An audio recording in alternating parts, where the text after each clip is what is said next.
मैं एक विशेष कविता का एक बंद सुना देता हूं, क्योंकि आज के इस अवसर पर समय भी मुझे अनुमति नहीं दे रहा है, लेकिन उस कविता का एक अंश सुना देता हूं, फिर कभी आना हुआ तो उसे पूरा कर दूंगा। मेरे दोस्त लोग कहते हैं, विज्ञ लोग कहते हैं कि विनीत ये तुम्हारे जीवन की सबसे अच्छी कविता है। दीदी मैं कह रहा हूं ये अच्छी है कि नहीं, ये तो विशेषज्ञ लोग तय करेंगे। डीएम साहब ये सच्ची कविता है। मैं 35 साल एक कॉलेज के अंदर मैंने केमिस्ट्री पढ़ाई है, जैसा मैंने आपको बताया। मेरा एक स्टूडेंट करगिल के युद्ध में गया। मैं घायल सैनिक की चिट्ठी का एक अंश आपको सुना रहा हूं। अद्भुत कविता है भैया। मैं आप लोग नहीं सर 1 मिनट के लिए निवेदन करूंगा, एक बंद सुनोगे उस कविता का? चलिए मैं 5 मिनट में उसे समाप्त करूंगा, भूमिकाएं नहीं दूंगा उसके अंदर। एक बेटा गया। आप लोग कहेंगे इसमें क्या नई बात है, हमारे यहां के भी बेटे तो गए, तिरंगे में लिपट के आए हैं। राजस्थान को तो मरना और मारना सिखाया जाता, आज हमारे कवि मित्रों ने पढ़ा भी है। शीश देने की कला में क्या अजब है, क्या नया है। सौरभ, राजस्थान क्या है? शीश देने की कला में क्या अजब है, क्या नया है। शीश कटने पर लड़े कबंध, वीर की तभी रवानी है। प्राण ये हिंदुस्तानी है, रक्त ये राजस्थानी। लेकिन एक छोटा सा सच बांट लेता हूं अपने आंसुओं को रोकते समय। वो 19 साल का बेटा था जो युद्ध में गया करगिल में। 20 दिन उसकी शादी के हुए सांसद महोदय, 21वें दिन करगिल की चोटी पे खड़ा था। वहां से उसने एक चिट्ठी लिखी उस मां के नाम, उस पत्नी के नाम, जिससे उसने 21 दिन पहले फेरे लिए। ये अलग बात है चिट्ठी इतना लेट गांव में आई कि उससे पहले तिरंगे में लिपटे उसका शव गांव में आ गया। मैंने उस चिट्ठी को खोला दीदी, मैंने रोते रोते पढ़ा और पढ़ते पढ़ते मैं रोया। उसके अंदर उसने एक शेर लिखा उस बच्चे ने। भूल जाना आज की रात विनीत चौहान क्या चीखा, क्या चिल्लाया। उस बच्चे के शेर को तराजू के एक पलड़े में रखना और मेरे जीवन का सारे काव्य पाठ दूसरे पलड़े में रखना, आपके बच्चे वाला पलड़ा ज्यादा भारी दिखाई देगा। उसने लिखा, यूं तो तुम्हारे इश्क पर मैं दावा कर रहा हूं कि आपके आंसू और हथेली एक साथ तालियां उठाएंगी। यूं तो तुम्हारे इश्क को ये जान भी कुर्बान है। कोई नई बात नहीं है, हर लड़का अपनी पत्नी को यही लिखता। अगली बात पर मैंने ताली बजाई खड़े होकर चिता स्थल पर। यूं तो तुम्हारे इश्क पर ये जान भी कुर्बान है, पर मादरे वतन पे अपना इश्क भी कुर्बान है। शुक्रिया। मैं शुरू कर रहा हूं, अब मैं बीच में बोलूंगा नहीं, आप मेरा साथ दीजिएगा। मां तुम्हारा लाडला रण में अभी घायल हुआ है। कविता की एक एक पंक्ति जुड़िए, 5 मिनट में बाद हम इसको समाप्त कर रहे हैं। मां तुम्हारा बस कल्पना है टाइगर हिल है, उस पर सैनिक है, लहूलुहान है और चिट्ठी अपनी मां को लिखना शुरू कर रहा है। मां तुम्हारा लाडला रण में अभी घायल हुआ है, पर देख उसकी वीरता खुद शत्रु भी कायल हुआ है। रक्त की होली रचाए मैं प्रलय कर दिख रहा हूं, मां उसी शोणित से तुमको पत्र अंतिम लिख रहा हूं। मां उसी शोणित से तुमको पत्र अंतिम लिख रहा हूं। युद्ध था भीषण मगर ना इंच भी पीछे हटा हूं। काहे कविता के पारखी, युद्ध था भीषण मगर ना इंच भी पीछे हटा हूं। मां तुम्हारी थी शपथ मैं आज इंचों में कटा हूं। मां तुम्हारी थी शपथ मैं आज इंचों में कटा हूं। एक गोली वक्ष पर कुछ देर पहले ही लगी है। मां कसम दी थी जो तुमने आज मैंने पूर्ण की है। तो छा रहा है सामने लो आग के आगे अंधेरा, पर उसी में दिख रहा है मां मुझे नूतन सवेरा। कह रहे हैं शत्रु भी मैं जिस तरह शैदा हुआ हूं, एक लाइन संभालना मंच भी, कह रहे हैं शत्रु भी मैं जिस तरह शैदा हुआ हूं, लग रहा है सिंघनी की कोख से पैदा हुआ हूं। लग रहा है सिंघनी की कोख से पैदा हुआ हूं। ये न समझो मां कि चिर नींद लेने जा रहा हूं। ये तो हर किसी ने कह दिया, सैनिक चिर निद्रा में खो गया।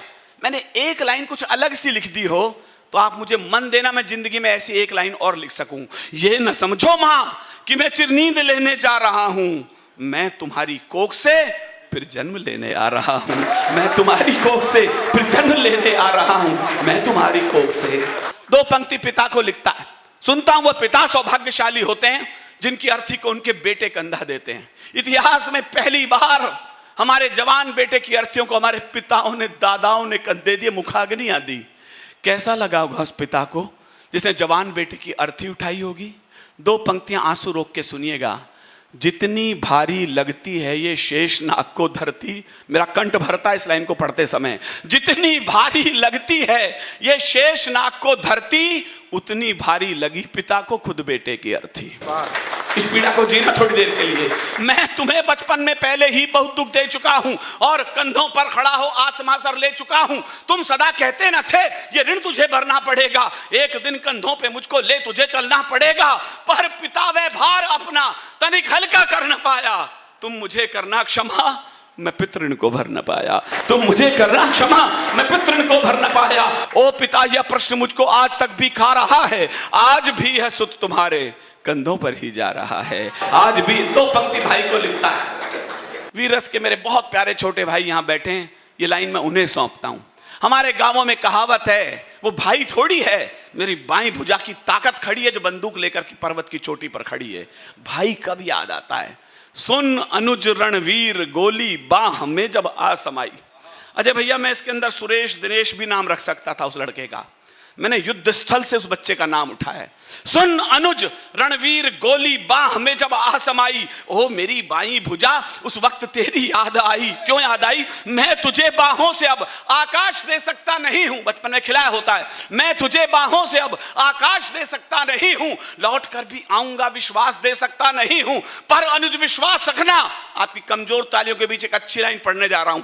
पर अनुज विश्वास रखना, मैं नहीं तक कर पड़ूंगा, तुम भरोसा पूर्ण रखना, सांस अंतिम तक लड़ूंगा। तुम भरोसा पूर्ण रखना, सांस अंतिम तक लड़ूंगा। तुम भरोसा पूर्ण रखना, सांस अंतिम तक लड़ूंगा। अब तुम्ही को सौंपता हूं बस बहन का ध्यान रखना। कविता बारीक होती है, आंसुओं की यात्रा चाहती है, एक भी आंसू छलके उसे छलकने दीजिएगा। अब तुम्ही को सौंपता हूं बस बहन का ध्यान रखना, जब पड़े उसको जरूरत वक्त पर सम्मान करना। तुम उसे कहना, आपके आंसू भी आमंत्रित कर रहा हूं, तुम उसे कहना कि रक्षा पर्व जब भी आएगा भाई अंबर में नजर आशीष देता आएगा। तुम उसे कहना कि रक्षा पर्व जब भी आएगा। अंतिम लाइन कह रहा है पत्नी से और सैनिक विदा हो जाता है। मेरी मान्यता है रिश्ते की सारी डोर चिता की राख पर जल जाती होंगी, टूट जाती होंगी, लेकिन पत्नी की पीड़ाएं 7 जन्मों तक चली जाती हैं। 7 फेरे लेने के बाद पत्नी सहयात्री हो जाती है। लोग कहेंगे तुम्हारा अंधविश्वास है, हो सकता है, लेकिन भारतीय मेधा ने, भारतीय संस्कृति में ये माना गया है, तो मैं लिख रहा हूं। सबसे उसने कुछ कहा है, पत्नी से कुछ मांगा है। बस कविता यहीं समाप्त होती है। अंत में तुमसे प्रिय मैं आज भी कुछ मांगता हूं। रात्रि के 2 बजे में 3 शर्तें रखी हैं उसने उस वीरांगना के नाम। मैं दावा कर रहा हूं हिंदुस्तान में किसी पत्नी का पति चला जाए, ये 3 शर्तें वो मान ही नहीं सकती, लेकिन वो वीरांगना है, तो उसने शर्तों पर क्या नियम लगाए मैं आपका ध्यान चाहता हूं। अंत में तुमसे प्रिय मैं आज भी कुछ मांगता हूं, है कठिन देना मगर निष्ठुर हृदय हो मांगता हूं, कि तुम अमर सौभाग्य की बिंदिया सदा माथे सजाना। आपकी चैतन्य तालियां उठे। तुम अमर सौभाग्य की बिंदिया सदा माथे सजाना, हाथ में चूड़ी पहनकर पांव में मेहंदी रचाना। तीनों संभव, क्यों संभव हो? तुम अमर सौभाग्य की बिंदिया सदा माथे सजाना, हाथ में चूड़ी पहनकर पांव में मेहंदी रचाना। तुम नहीं वैधव्य की प्रतिमूर्तियां की साधिका हो, तुम नहीं वैधव्य की प्रतिमूर्तियां की साधिका हो, तुम अमर बलिदान की पुस्तक की पहली भूमिका हो। तुम अमर बलिदान की पुस्तक की पहली भूमिका हो। तुम अमर बलिदान की पुस्तक की पहली भूमिका हो। जानता हूं बालकों के, हमारे वर्दी के लोग बैठे हैं, ये लोग इस वर्दी में अपनी पीड़ाएं भी नहीं कह पाते। आपने कभी सोचा कि आपके बच्चों के चेहरे पर गुलाल सिर्फ इसलिए लगे हैं कि त्योहारों पर इन्होंने अपने बच्चों के चेहरे पर गुलाल देखे नहीं है? माफ कीजिएगा, मैं किस उत्तर प्रदेश में खड़ा हूं? न होली ही मनाते हैं न दिवाली मनाते हैं। यहां से सैफई दूर नहीं है। इन्हीं वर्दियों से किसी ने फीते बंधवा लिए थे इसी प्रांत में। आज यही वर्दी है ना, उन्हीं गुंडों के माथे पर गोलियों के निशान इसी वर्दी ने अंकित कर दिए। हौसला दीजिए इस वर्दी को। न होली ही मनाते हैं न दिवाली मनाते हैं, ये अपने फर्ज को हर हाल में पूरा निभाते हैं। मैं फिर कह रहा हूं, मेरी हिम्मत को दाद देना। और तालियां सैफई में यदि वो सो रहे हो तो उनके तकिए पर थप्पड़ की तरह जाकर मचे।